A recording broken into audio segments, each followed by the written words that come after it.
fifth grade students. How are you guys? My name is Nicole Hawsey, and I am Mr. Hawsey's daughter. And these two doggies are mine. Joey is the big one on the left, and Lucy is the little one on the right. And they have to be my favorite part about quarantine right now. I am enjoying staying home with them more and playing with them. And it's a really weird time in the world right now. I hope you guys are staying safe, staying inside, adjusting to this distant learning thing. It's definitely been hard. So know if you're struggling with it, you're not the only one. We're all just trying to figure this out and stay safe together. I know your teachers miss you and they wish they could be in the classroom, but instead we're trying to just figure this out from home. So for today, I will be reading chapter 7 of Hatchet.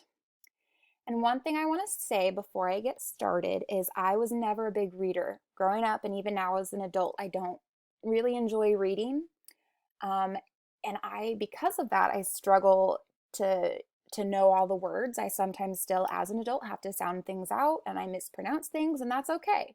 So as you read along with me, if I say something incorrectly, please don't laugh. Just say the right word in your head and know that you're smarter than me, the adult.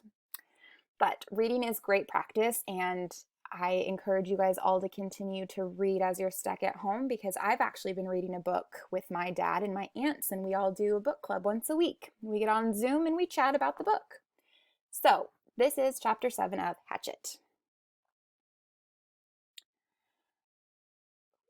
"Mother!" He screamed it, and he could not be sure if the scream awakened him or the pain in his stomach. His whole abdomen was torn with the great rolling jolts of pain that doubled him in the darkness of the little shelter, put him over and face down in the sand to moan again and again, "Mother! Mother! Mother!" Never anything like this. Never. It was as if all the berries, all the pits had exploded in the center of him. Ripped arid, torn at him. He crawled out of the doorway and was sick in the sand. Then he crawled still, farther, and was sick again, vomiting and with terrible diarrhea for over an hour, for over a year, he thought, until he was at last empty and drained of all strength. Then he crawled back into the shelter and fell again to the sand, but could not sleep at first. Could do nothing except lie there, and his mind decided then to bring the memory up again. In the mall, every detail. His mother sitting in the station wagon with the man, and she had leaned across and kissed him, kissed the man with the short blonde hair, and it was not a friendly peck, but a kiss. A kiss where she turned her head over at an angle and put her mouth against the mouth of the blonde man, who was not his father, and kissed, mouth to mouth, and then brought her hand up to touch his cheek, his forehead, while they were kissing. And Brian saw it. Saw this thing that his mother did with this blonde man. Saw the kiss that became the secret that his father still did not know about. Know all about. The memory was so real that he could feel the heat in the mall that day, could remember the worry that Terry would turn and see his mother, could remember the worry of the shame of it, and then the memory faded and he slept again. Awake. For a second, perhaps two. He did not know where he was still in his sleep somewhere. Then he saw the sun streaming in the open doorway of the shelter and heard the close, vicious whine of the mosquitoes and knew. He brushed his face, completely welted now with 2 days of bites, completely covered with lumps and bites, and was surprised to find the swelling on his forehead had gone down a great deal. It was almost gone. The smell was awful and he couldn't place it. Then he saw the pile of berries at the back of the shelter and remembered the night and being sick. "Too many of them," he said aloud. Too many gut cherries." He crawled out of the shelter and found where he'd messed the sand. He used sticks and cleaned it as best he could, covered it with clean sand, and went down to the lake to wash his hands and get a drink. It was still very early. only just past true dawn, and the water was so calm he could see his reflection. It frightened him. The face was cut and bleeding, swollen and lumpy, the hair all matted, and on his forehead a cut had healed but left the hair stuck with blood and scab. His eyes were slits in the bites, and he was somehow covered with dirt. He slapped the water with his hand to destroy the mirror. Ugly, he thought. Very, very ugly. And he was, at that moment, almost overcome with self-pity. He was dirty and starving and bitten and hurt and lonely and ugly and afraid and so completely miserable that it was like being in a pit, a dark, deep pit with no way out. He sat back on the bank and fought crying, then let it come and cried for perhaps 3-4 minutes. Long tears, self-pity tears, wasted tears. He stood, went back to the water, and took small drinks. As soon as the cold water hit his stomach, he felt the hunger sharpen, as it had before, and he stood and held his abdomen until the hunger cramps receded. He had to eat. He was weak with it again, down with the hunger, and he had to eat. Back at the shelter, the berries lay in a pile where he had dumped them when he grabbed his windbreaker. Gut cherries, he called them in his mind now, and he thought of eating some of them. Not such a crazy amount as he had, which he felt brought on the sickness in the night, but just enough to stave off the hunger a bit.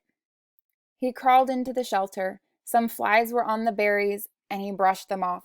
He selected only the berries that were solidly ripe, not the light red ones, but the berries that were darkened, maroon, red to black, and swollen in ripeness.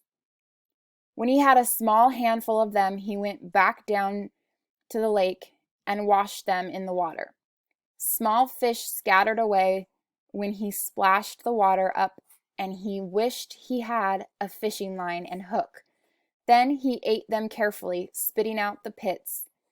They were still tart, but had sweetness to them, although they seemed to make his lips a bit numb. When he finished, he was still hungry, but the edge was gone and his legs didn't feel as weak as they had. He went back to the shelter. It took him half an hour to go through the rest of the berries and sort them, putting all the fluffy ripe ones in a pile on some leaves, the rest in another pile. When he was done, he covered the 2 piles with grass he tore from the lake shore to keep the flies off and went back outside. They were awful berries, those gut cherries, he thought, but there was food there, food of some kind, and he could eat a bit more later tonight if he had to. For now he had a full day ahead of him. He looked at the sky through the trees and saw that while there were clouds, they were scattered and did not seem to hold rain. There was a light breeze that seemed to keep mosquitoes down, and he thought, looking up along the lake shore, if there was one kind of berry, there should be other kinds, sweeter kinds. If he kept the lake in sight as he had done yesterday, he should be all right, should be able to find home again. And it stopped him. He had actually thought it that time. Home. 3 days, no 2, or was it 3? Yes, this was Tile 3rd day, and he had thought of the shelter as home. He turned and looked at it, studied the crude work. The brush made a fair wall, not weather tight, but it cut most of the wind off. He hadn't done so badly at that. Maybe it wasn't much, but also maybe it was all he had for a home. All right, he thought, so I'll call it home. He turned back and set off up the side of the lake, heading for the gut cherry bushes, his windbreaker in his hand. Things were bad, he thought, but maybe not that bad. Maybe he could find some berries, some better berries. When he came to the gut cherry bushes, he paused. The branches were empty of birds, but still had many cherries, and some of those that had been merely red yesterday were now a dark maroon to black, much riper. Maybe he should stay and pick them to save them. But the explosion in the night was still much in his memory, and he decided to go on.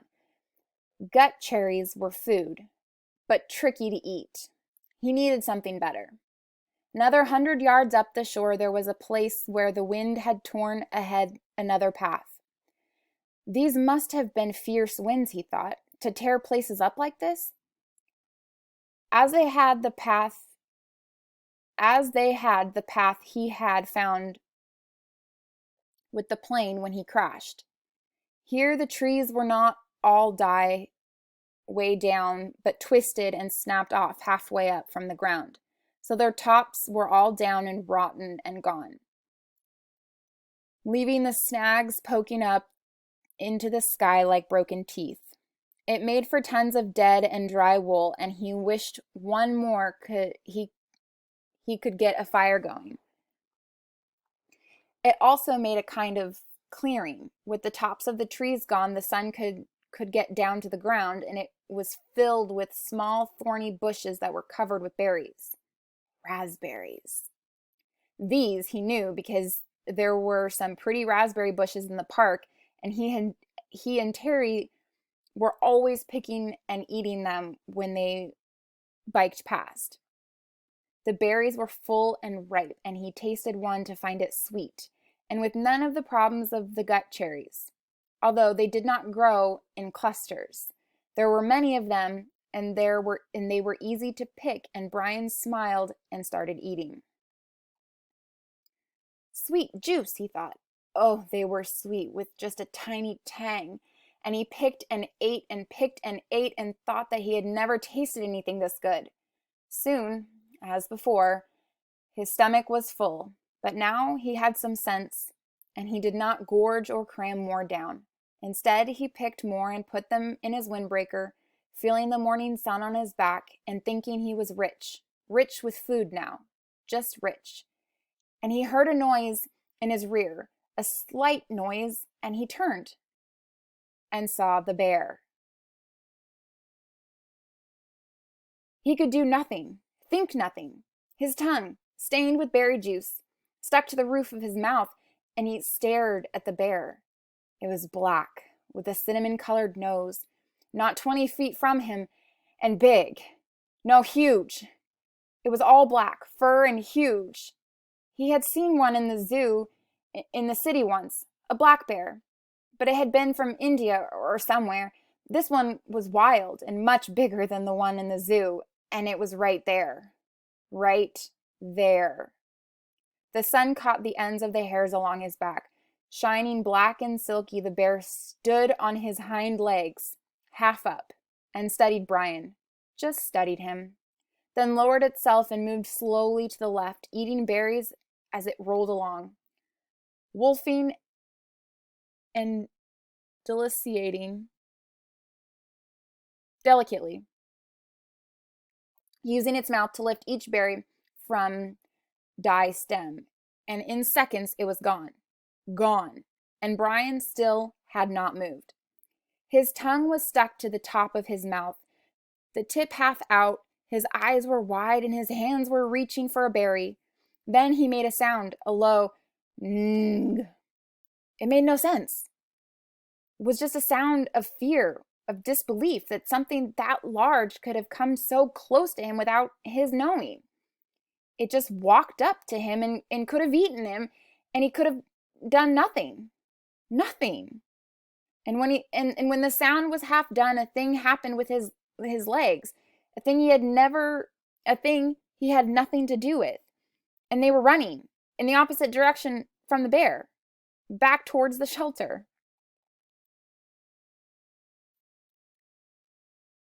He would have run all the way in panic, but after he had gone perhaps 50 yards, his brain took over and slowed and finally stopped him. If the bear had wanted you, his brain said, he would have taken you.